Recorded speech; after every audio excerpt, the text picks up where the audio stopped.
Brought to you by TechnoSpark 20 series smartphones.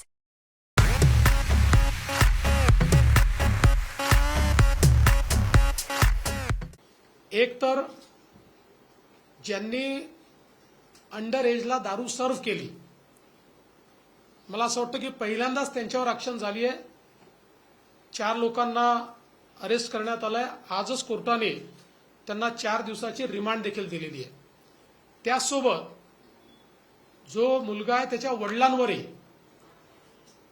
त्या ठिकाणी गुन्हा दाखल करण्यात आलेला आहे. कारण कायद्याच्या अंतर्गत आपला मुलगा अज्ञान आहे हे माहिती असून त्याला गाडी देणं हाही गुन्हा आहे. त्याच्यामुळे त्याच्यावरही त्या ठिकाणी पोलिसांनी त्यांच्यावरही कारवाई केलेली आहे आणि त्यातली पुढची कारवाई लवकरच पोलीस करणार आहेत.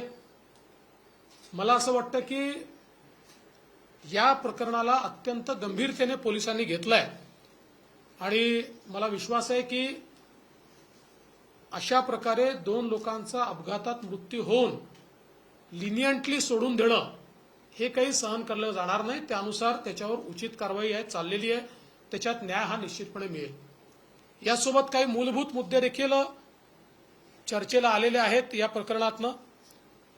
त्यामध्ये रेसिडेन्शियल एरियातले पब्स असतील हा एक महत्त्वाचा मुद्दा आहे.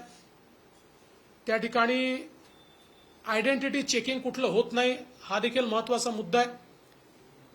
आयडेंटिटी चेकिंगचा अर्थ असा आहे की आपण बघितलं असेल तर त्यांच्यावर एक कंपल्शन आहे की त्यांनी आयडेंटिटी आणि एज चेक करूनच लोकांना आतमध्ये जाऊ दिलं पाहिजे.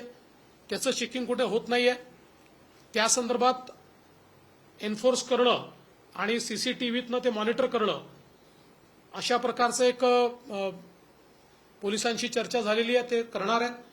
त्यासोबत मोठ्या प्रमाणात ज्या भागामध्ये अशा प्रकारचे जॉईंट्स आहेत त्या भागामध्ये नाकाबंदी करून ड्रंकन ड्रायव्हिंग या संदर्भात इफेक्टिव्ह ॲक्शन घेणं हे देखील आता मोठ्या प्रमाणात करण्यात येणार आहे.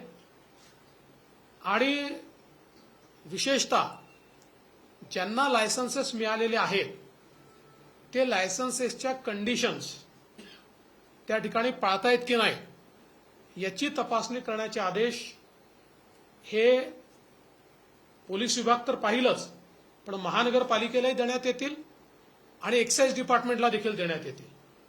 आणि त्यानुसार जिथे व्हायोलेशन्स आहेत त्या ठिकाणी थेट क्लोजर्सचे ऑर्डर्स हे देखील देण्यात येतील.